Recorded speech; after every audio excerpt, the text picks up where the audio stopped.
Adrienne, let's get back to the race issue a little bit because, I can't relate to it. I'm not black. People don't call you are, Eddie. people don't call me, Uncle Tom, or they don't. There's not another reason, they don't make fun of me or something. I mean, they make fun of me, but but it's not a race issue. I mean, it's almost like you're going to go on this show, this nationally televised show. Obviously, you'll probably have some comments on the show, whatever, and people go, there's going to be a lot of black Americans are going to, she's a sellout, she's an Aunt Jemima, or he's an Uncle Tom. I mean, that's pretty cruel. It is. How do you deal with that? How do you deal with that? I can tell you how I deal with it, and that is, it's just called the courage of your convictions. And I think for black people, I think we sometimes think we're the race police, I mean, it's true. When we're young, even when we're young, we find ourselves judging how black someone is. And, if they're a sellout, if they talk white, or if they act white. We have all these things these thoughts that we engage in. And when we become an adult, we transfer that over as well. And it's like, wow, you're a conservative? You hate yourself. I mean, I've had people tell me I'm a self-hating black person, and then I'm a sellout. Because you're conservative. Because I'm a conservative. Because, black people are supposed to be Democrats. And I know growing up, that's what I thought. I'm telling you, Eddie, I thought black people were Democrats and Republicans were racist. That's the mindset.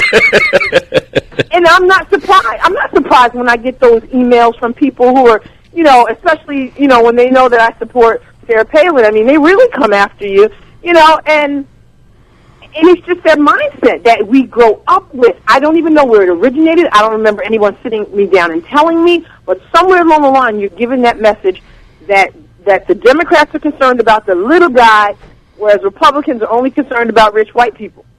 Yeah, it's interesting stuff. But when you really think about it, though, conservatism, I'm not talking about parties, I'm not talking about Republican or Democrat, sure. But the conservative philosophy says that we don't care who you are, if you work hard and do the right things, you can be whoever you want to be. And the liberal philosophy is, don't worry about it, don't try to be anything you want to be, government will help you out. Exactly. It takes away, to me, Star Parker talks about this. I know you're a fan of Star Parker. In fact, she was supposed to be on today, but anyways, it got mixed up again. And so, yeah. but she talks about by pulling yourself up by the bootstraps and doing, and taking responsibility for yourself and your actions and doing the right thing. Can you expand on that? Absolutely. That's why I call it enslavement, because when I think about my heritage as a black person, I think about a strong heritage of faith.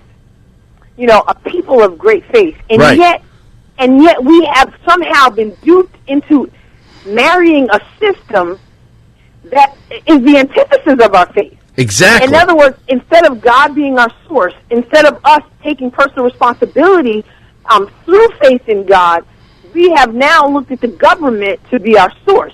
But what it does is it keeps your hand out, expecting you to receive something, and it fosters this.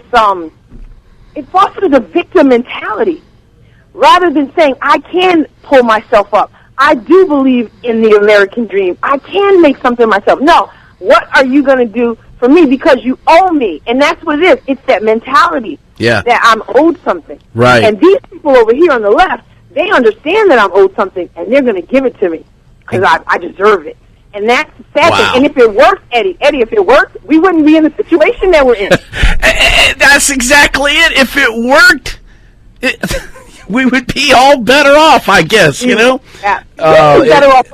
It's a cycle that never ends. It's a cycle that never ends because it's like it deals with right now. What can you give me now? What can you give me now, as opposed to conservatism, which is, look, let's pull ourselves up and let's go forward.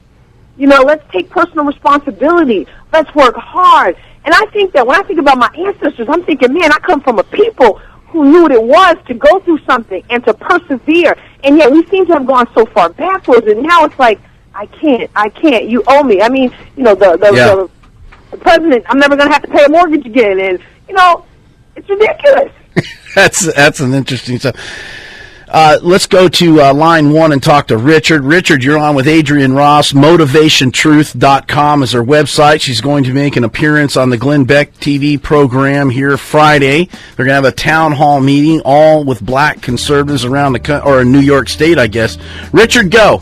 I tell you, I'm glad to hear that. I never knew anything about that, and it's good to see that somebody's getting some spotlight for believing in that. And she's exactly right. The fact of how people think they're owed something.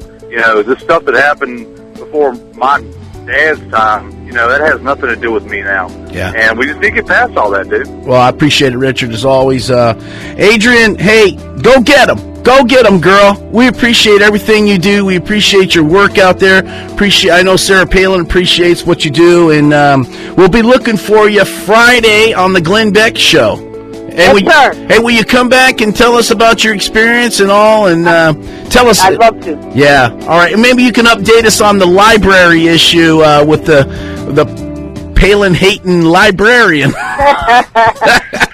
Yes. I'd love to fill you in on that as well. All right. Adrienne Ross, MotivationTruth.com. Folks, we just learned today that the Eddie Burke Show, this program here, will be on the Sarah Palin book tour.